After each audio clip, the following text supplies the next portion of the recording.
Welcome to Open House NYC. Today I'm coming to you from a modern duplex on the Upper East Side. This home features nearly 20-foot ceilings with walls of glass that frame city, park, and river views. We're talking 360 degrees here. Plus there's 2 private terraces that put the skyline at your feet. The open layout shows off meticulously appointed details from the living, dining, through to the sleek chef's kitchen. And the dramatic staircase leads to a walkway where you can survey all the action down below. At the end of the evening, retire to a truly indulgent master suite, one of 3 bedrooms in this over 3,000 square foot penthouse. We are getting started in Tribeca at the live-work loft of San Francisco-based designer and author Ken Fulk. Located in a landmark building, this sprawling space was designed to be an opulent ode to all the things that inspire him.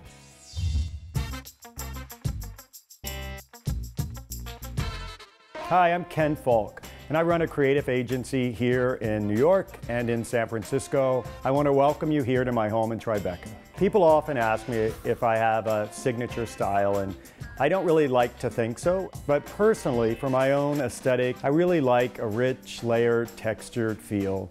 I spend a good portion of my life spending other people's money. So when I find things and I love them, I buy them, and I love to surround myself with them.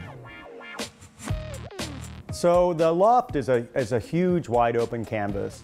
When you arrive, I created an entry moment. There's a large round table where I typically put big flowers and books and candles. Opposite the table, I also put a wonderful antique chest and these great curio cabinets that are filled with some of my favorite finds.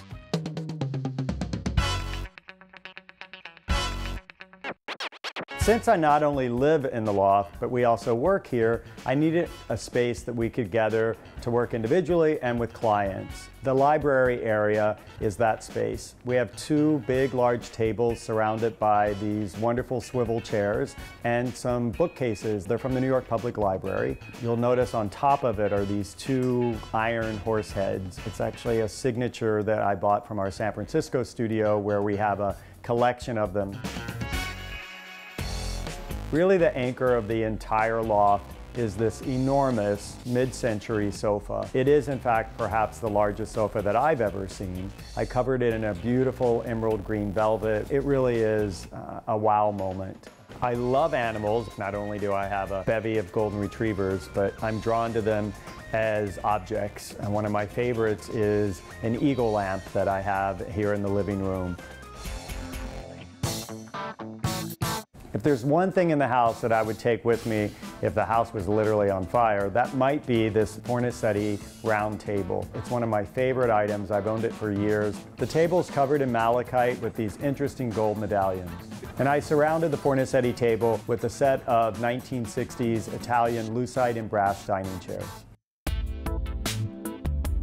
In the bedroom, it's one of the few spaces that I added color to. The walls are a deep, rusty red. It really gives you a sense of being enveloped by the color. The bed's covered in wonderful tribal pattern linens. The headboard is a woven leather headboard that I had made. On both sides are these beautiful Italian glass lamps. I happen to have a relatively ridiculous bench at the end of my bed. It's made out of fallen antlers and covered in a simple burlap. A closet has always been very important to me. I'm not a fan of built-out closets. I love to find old cabinets and fill them with my suits and shirts and shoes rather than having them all built in. It's almost like shopping every day. I have a pretty decadent bathroom. It's about as big as my bedroom. It has a wonderful free-floating tub, steel and glass enclosed shower, double sinks. A big bathroom is certainly a guilty pleasure for me. It was such a pleasure having you in my home, and thanks so much for stopping by.